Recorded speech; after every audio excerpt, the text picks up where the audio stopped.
네, 안녕하세요. 아는네커TV의 내과 전문의 유도현입니다. 어떻게 다들 명절은 잘 보내셨나요? 이번 추석 때는 사회적 거리두기도 해제되고, 많은 분들께서 모처럼 고향에 방문하셨으리라 생각이 듭니다.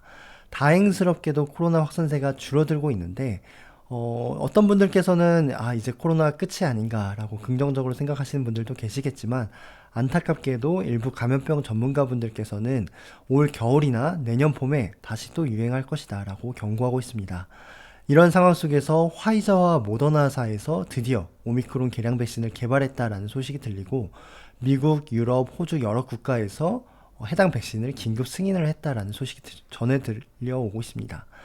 우리나라 같은 경우는 현재 승인을 검토하고 있다라고 알려져 있는데요. 과연 그 개량 백신이 얼마나 효과가 있고 안전한지에 대해서 따져보도록 하겠습니다. 일단은 개량 백신 맞아야 될지 말아야 될지 바로 결론부터 말씀드릴게요. 일단은 맞고자 하는 목적을 분명히 하셔야 되는데, 그 목적이 내가 주변에 전파하는 것을 막고 싶다, 내 가족이나 내 직장에 면역 저하자분들에게 옮기는 것을 막고 싶다라고 하는 그런 목적으로 맞고자 하신다면, 그런 분들은 아직 개량 백신에 대한 효과가 이 중화항체가 상승하는 정도에 대한 데이터만 있기 때문에 얼마나 감염 자체를 막고 얼마나 전파를 줄일지에 대한 데이터는 없습니다. 그렇기 때문에 아직까지는 물음표를 던지고 싶다라고 말씀드릴 수 있겠고요. 만약에 내가 백신 접종을 하고자 하는 목적이 나 자신을 보호하고 내가 중증 사망으로 진행하는 그런 비율을 줄이고자 한다라면, 그런 분들은 면역 저하자 분들이나 60세 이상의 고령층 분들이 계실 텐데, 그분들 같은 경우는 모더나사에서 개발한 오미크론 이가 백신을 만약에 올해 10월 중에 출시가 된다면 접종을 하시는 것을 저는 권고드리고 싶습니다. 자, 그러면 구체적인 데이터로 들어가 보도록 하겠습니다. 제가 앞서서 이가 백신이라고 잠깐 말씀드렸는데, 이 이가 백신이 무엇이냐? 뉴스에서도 많이 들릴 텐데, 이 이가 백신이라는 것은 말 그대로 두 종류의 백신이 짬뽕돼 있다, 섞여 있다라고 말씀드릴 수 있겠습니다. 이 한 종류의 백신은 기존에 있는 모더나 백신인 거고, 다른 하나는 오미크론, 이 변이가 많이 일어난 이 오미크론 스파이크 단백질을 만들어낼 수 있는 그 mRNA를 넣은 건데, 이 두 가지를 반반씩 섞었다 해서 이가 백신이라고 명명을 하게 됩니다. 그래서 이 이가 백신을 모더나사와 화이자사에서 각각 개발을 했고, 이게 과연 얼마나 효과가 있는지 사람에게 투여한 연구 데이터가 있었습니다. 그래서 이 데이터를 통해서 현재 영국, 유럽에서 여러 가지 승인을 했고, BA.4, 5에 대한 이 이가 백신도 뒤늦게서야 이제 오미크론 이후에 BA.4, 5가 유행을 했기 때문에 이 BA.4, 5에 대한 백신을 개발을 했습니다. 하지만 이 개발 시점이 늦다 보니까 안타깝게도 아직 사람을 대상으로 한 임상 연구는 지금 현재 없는 상태입니다. 그게 어떤 의미를 가지는지 제가 뒤에서 설명드리도록 하겠습니다. 그러면 왜 기존의 백신과 이 새로운 오미크론 백신을 섞었냐? 그냥 오미크론에 맞는 백신만 개발하면 되지 라고 궁금해하실 분들도 계실 텐데, 실제로 이 오미크론에 맞는 백신만 개발을 해서 투여를 해봤더니 이 오미크론 자체와 요즘에 유행하는 BA.4, 5를 막을 수 있는 중화항체 값은 많이 늘어났는데, 안타깝게도 베타, 델타 이런 다른 변이에 대한 중화항체 값은 전혀 늘어나지 않는 양상을 보였고요. 반면에 이것을 반반 섞으니까 기존에 있는 모더나와 오미크론 백신을 섞어 보니까 이 다른 여러 가지 종류의 코로나 바이러스를 모두 다 막을 수 있는 중화항체가 형성되더라 해서 이 연구를 토대로, 이 동물 실험 연구를 토대로 이가 백신을 개발하기 시작했습니다. 그러면 모더나사에서 개발한 이가 백신이 어떤 임상 연구를 진행했는지 살펴보면, 일단은 이 연구는 총 대략 한 1000명 정도가 참여했다라고 보시면 되겠고요. 일단은 연구 대상이 18세 이상의 일반인들을 대상으로 했다라고 알고 계시면 되겠고, 일단은 마지막 백신 접종 혹은 마지막 감염으로부터 평균 한 6개월 정도 이후에 이 개량 백신을 투여했다라고 알고 계시면 되겠습니다. 그리고 나서 한 달에서 한 달 반 정도 추적을 했다라는 그런 연구고요. 그 추적을 해봤더니 일단은 오미크론에 대한 중화항체가 얼마나 형성됐는지를 비교했습니다. 일단은 실험군에서는 계량 백신을 투여했고 이 대조군에서는 모더나 백신을 투여했는데 모더나 백신을 투여했더니 증가하는 중화항체가 증가하는 비율이 오미크론에 대한 중화항체 증가 비율이 4배 정도 됐었고 반면에 이 계량 백신을 접종을 했었던 이 파란색 그래프를 보니까 대략 한 8배 정도 늘어났더라. 더 많이 늘어났더라. 중화항체 값이. 그래서 이 중화항체가 계량 백신에서 오미크론에 대한 중화항체가 훨씬 늘어난 걸 토대로 우리가 BA.1에 대한 그런 감염 자체를 예방할 수 있지 않을까라고 유추를 해볼 수 있다는 겁니다. 하지만 이게 중화항체라는 데이터가 굉장히 큰 한계라는 거죠. 우리가 원하는 데이터는 실제로 사람들이 코로나에 얼마나 안 걸리는지를 알고 싶은 건데 안타깝게도 이 데이터는 아직까지도 실제로 중화항체 그 자체만 비교한 그런 연구라는 한계는 있습니다. 그렇다면 부작용 측면에서는 어떤 부작용이 있을까요? 일단은 모더나가 기존에 개량하기 이전의 백신과 비교했을 때는 이 국소적인 주사 맞은 부위나 겨드랑이나 뭐 이런데 통증이 발생하는 그런 빈도는 비슷하다고 알려져 있고 반면에 전신적인 부작용, 백신 맞고 두통이 있다거나 열이 난다든가 피로감이 있다거나 이런 전신적인 부작용은 4차 이 개량 백신에서 오히려 더 낮았다라는 보고가 있었습니다. 또한 매우 심각한 부작용은 그렇게 많지는 않았다라고 알려져 있고요. 여기 보시면 가장 많이 호소했던 게 주사 맞은 부위의 통증 그리고 전신 피로감을 호소했다라고 얘기를 하고 있습니다. 그럼 우리가 궁금한 게 사실 아나필락시스나 심근염, 심낭염 때문에 사실 이 백신 접종을 기피하시는 거잖아요. 그 비율이 얼마나 발생했나라고 했을 때 대략 1000명 정도에서 한 반절, 그 중에 한 500명 정도의 계량 백신을 투여했을 때 다행스럽게도 심근염이나 심낭염 사례는 보고되지 않았고 이 백신 접종으로 인해서 사망한 사례도 단 한 케이스도 발생하지 않았다라고 얘기를 하고 있었습니다. 그렇다면 우리가 요즘 유행하는 BA.4, 5를 이 BA.1 오미크론으로 과연 커버를 할 수 있을까? 보호할 수 있는 중화항체가 형성될 수 있을까 궁금하실 수 있잖아요. 그래서 투여를 해봤더니 그냥 기존의 백신을 투여했을 때는 모더나에 대한 항체 값이 대략 한 3배 정도 3배 정도 늘어났다라고 얘기를 돼 있고 여기 보시면 이 계량 백신을 투여를 해보니까 BA.4, 5에 대한 중화항체 상승 정도가 대략 9배 정도까지 늘어났다라고 해서 중화항체가 이렇게 늘어났으니까 우리가 개발한 모더나 계량 2가 백신을 투여를 한다면 다행히 BA.4, 5에 대해서도 중화항체가 늘어나니까 보호가 되지 않을까 라는 의미에서 현재 여러 국가에서 승인을 하고 있는 거지 이게 구체적으로 사람들이 얼마나 코로나에 걸리는 비율, BA.4, 5에 걸리는 비율을 줄이고 중증 사망으로 진행하는 비율을 줄였다라는 그런 데이터는 아직 없는 상태입니다. 개발된 지 얼마 안 된 백신이기 때문에 그런 데이터는 한계가 있다라는 거죠. 또한 이제 연령을 나누어서 비교했을 때도 65세 이상에서는 그러면 항체가 잘 형성되느냐라고 이제 질문을 던졌을 때 다행스럽게도 대략 한 10배 정도 더 중항체가 늘어났다라는 그런 데이터가 보고가 돼서 고령층에서도 이 오미크론 백신을 투여하는 게 계량 백신을 투여하는 게 의미가 있겠구나라고 결론을 낼 수 있었습니다. 그렇다면 우리가 화이자 백신은 어떨까요?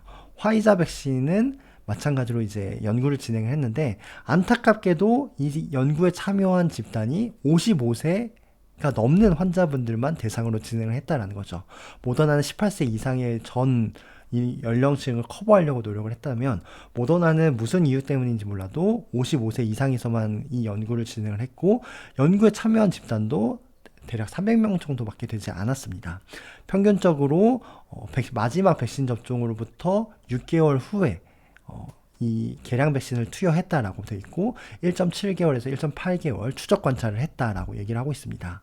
그러면 중화항체를 마찬가지로 여기서도 측정을 했는데 이 오미크론 계량 백신을 투여하니까 오미크론에 대한 항체가 얼마나 늘어난다 봤더니 기존의 백신은 중항체 값이 대략 455 정도로 발생을 했는데 이 계량 백신 같은 경우는 711로 대략 1.5배 정도 더 많이 중항체가 형성됐다라고 보고를 하고 있어서 이 중항체가 이만큼 늘어났으니까 오미크론을 예방하는 데 있어서 효과적이지 않을까라고 유출하면서 현재 승인을 검토 중인 상태입니다.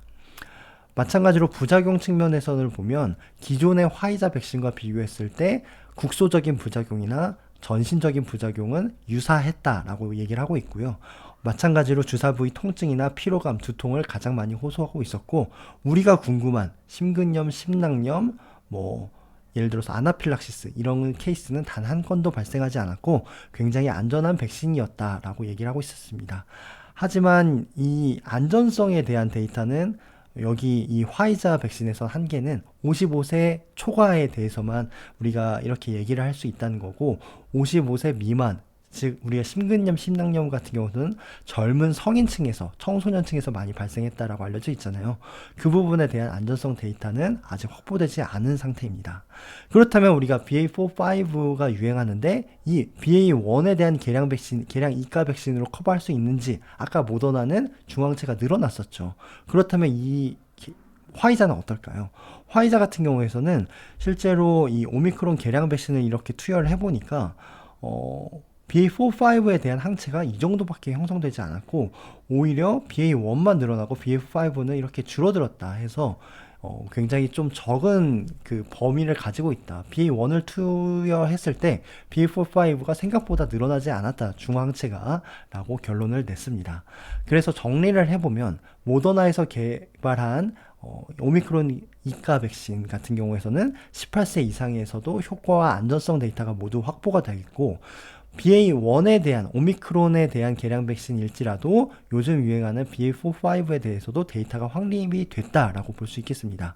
하지만 화이자 같은 경우에서는 그 범위가 굉장히 협소했었죠. 55세 이상에서야 이제 효과와 안전성 데이터가 확보됐고 그 이하에서는 우리가 아직 데이터가 없다라는 거고, BA.4, 5에 대한 어떤 효과적인 측면에서 그런 데이터도 현재는 부족한 상황입니다.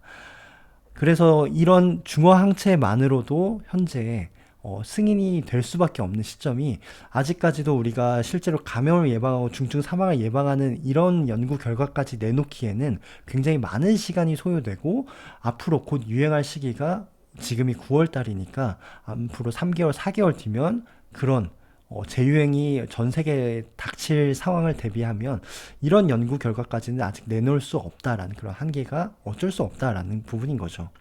그러면 요즘에 이제 BA.4, 5에 대한 이가 백신을 이제 최근에 들어서야 이제 박차를 가해서 개발을 하고 있는데, 모더나 같은 경우는 어떤 상황인지 살펴볼게요. 일단은 동물 쥐에다가 이제 실험을 했습니다. 쥐에다가 실험을 했는데 여기 보시면 이게 오미크론에 대한 이가 개량 백신이고 이게 BA.4, 5에 대한 개량 백신인데, 실제로 투여 전과 투여 후를 비교했을 때 BA.1에 대한 항체도 늘어났고 BA.4, 5에 대한 항체도 이렇게 늘어났다더라. 그래서 우리가 동물 실험을 통해서 이 BA.4, 5에 대한 백신이 실제로 BA.4, 5에 대한 중항체 값을 늘리고 있다라고 얘기를 하고 있고, 실제로 쥐에다가 BA.4, 5, BA.5 오미크론 바이러스를 주입을 해봤어요. 그리고 폐에 이제 개량 백신을 맞은 상태에 따라서 쥐를 이제 나누었는데, 이 오미크론, 이 BA.4, 5 개량 백신을 투여한 군에서 가장 폐 쪽으로, 바이러스 증식이 제일 적었다라고 보고를 하고 있고요. 이 코 쪽에서도 BA.4, 5에 대한 개량 백신을 투여를 했더니, 가장 그 부분에서 바이러스 증식이 적게 일어났다라고 얘기를 하고 있었습니다. 그래서 현재는 동물 실험 단계고 앞으로 임상 시험을 준비하고 있다라고 말씀드릴 수 있겠고요. 화이자 BA.4, 5 같은 경우에서는 마찬가지로 이제 동물 쥐 실험을 가지고 했는데, 이제 개량 백신을 투여하고 나서 104일 차에 마지막 백신 접종일로부터 104일 차에 개량 백신을 투여를 한 상황을 이제 비교를 했는데, BA.4, 5에 대한 개량 백신을 투여했더니 BA.4, 5에 대한 항체가 이만큼 늘어났다더라 라고 보고를 하고 있고요. 이거는 마지막 접종일로부터 한 달 뒤에 이제 개량 백신을 투여했더니 그때도 BA.4, 5에 대한 중항체가 늘어나더라 라는 연구 결과를 보고했습니다. 그래서 정리를 해보면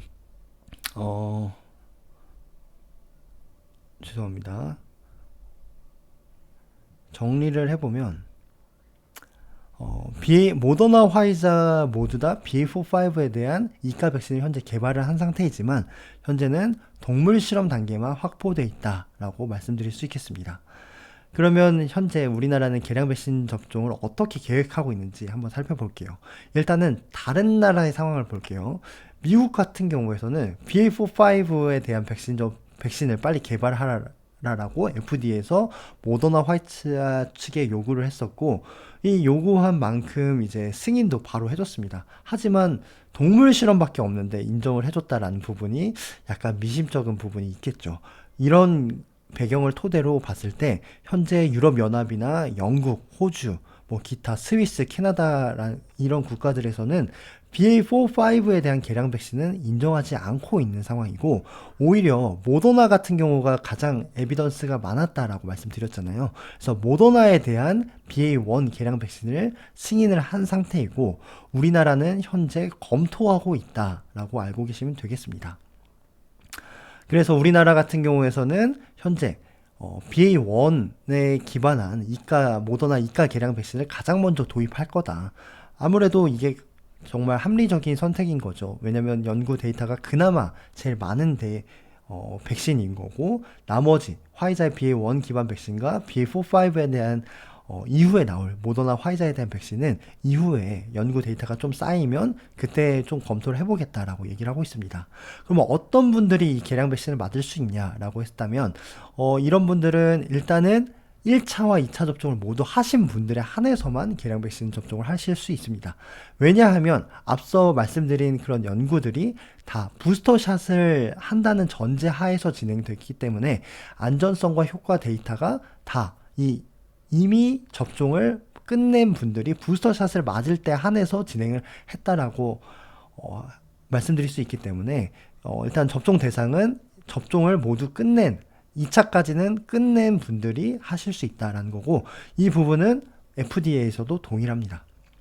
그러면 이 2차까지 끝내신 분들 중에 어떤 분들이 맞냐라고 한다면, 우리나라 같은 경우는 1순위 이제 고령층 면역 저하자 요양병원이나 그런 그와 유사한 시설에 계시는 분들에 한해서 가장 1순위로 접종을 권고하고 있고, 그 다음 50대 기저질환자나 병원에서 일하시는 보건의료인 분들에 한해서 접종을 권고하고 있는데, 이분들은 2순위이고, 나머지 집단시설, 그 다음 18세에 49세 사이에 이런 연령층의 집단군들은 접종은 허용되고 있지만 순위는 다소 뒤로 밀린다라고 말씀드릴 수 있겠습니다.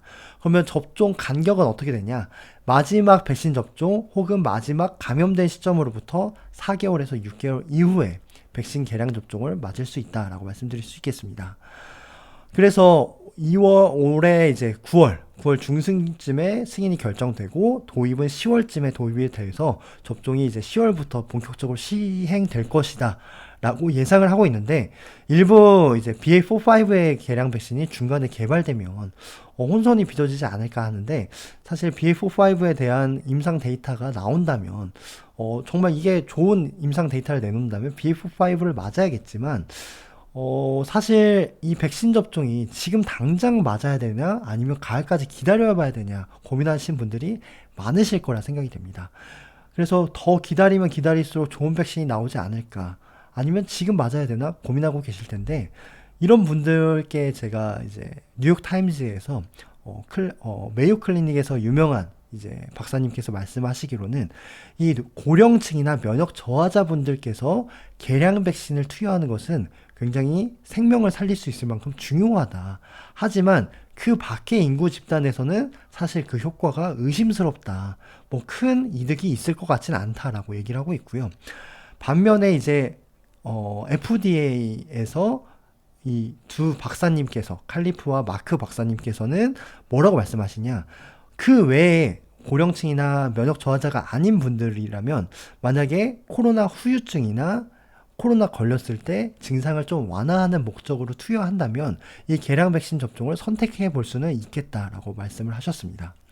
그래서 일단은 60세 이상인 분들께서는 아마도 올해 3월 달부터 4차 접종이 시작됐기 때문에 3월 달로부터 제가 이제 4개월에서 6개월 뒤에 이 개량 백신 투여가 가능하다고 말씀드렸잖아요. 그래서 60세 이상은 벌써 48%나 4차 접종을 한 상태입니다.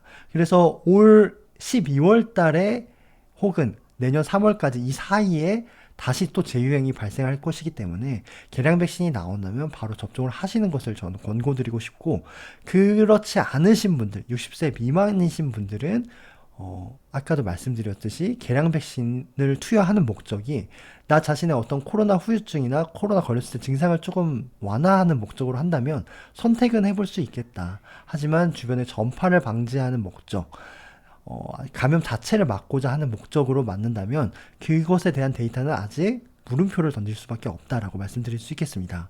그래서 다시 한번 말씀드리면 이 감염 자체를 막기 위한 데이터는 아직까지는 없는 상태이다 라고 말씀드릴 수 있겠고, 만약에 중증 사망으로 예방하는 목적으로 맞는다 하시면 개량 백신이 출시되면 이런 면역 저하자나 고령층 분들은 바로 이 오미크론 이가 모더나 백신을 투여할 것을 전 권고드리고 싶습니다. 지금까지 긴 영상 시청해 주셔서 감사합니다.